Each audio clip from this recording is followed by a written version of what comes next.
స్పెర్మ్‌లో ఉన్న క్రోమాటిన్ లేదా DNA damage అయిపోవటానికి ముఖ్యమైన కారణాలు ఏంటి అనంటే, ఎవరిలో అయితే ఇన్ఫెక్షన్స్ ఉంటాయో, టెస్టిస్‌లో గానివ్వండి, సెమినల్ వెసికిల్స్, ప్రోస్టేట్‌లో ఇన్ఫెక్షన్స్ ఉంటాయో, వాళ్ళలో ఈ స్పెర్మ్‌లో డీఎన్ఏ డ్యామేజ్ అవ్వడానికి చాలా ఎక్కువ ఛాన్సెస్ ఉంటాయి.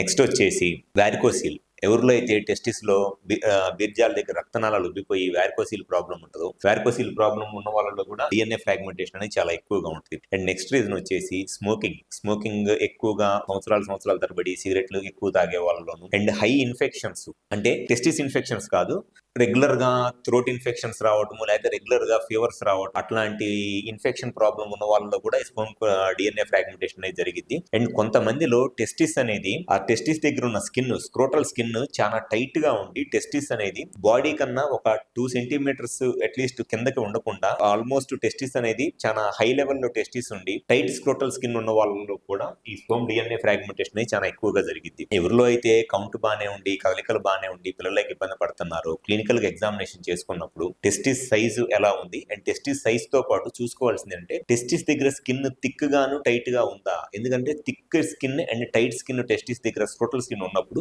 వాళ్ళలో కూడా ఈ డిఎన్ఏ ఫ్రాగ్మెంటేషన్ అనేది ఎక్కువగా జరిగింది.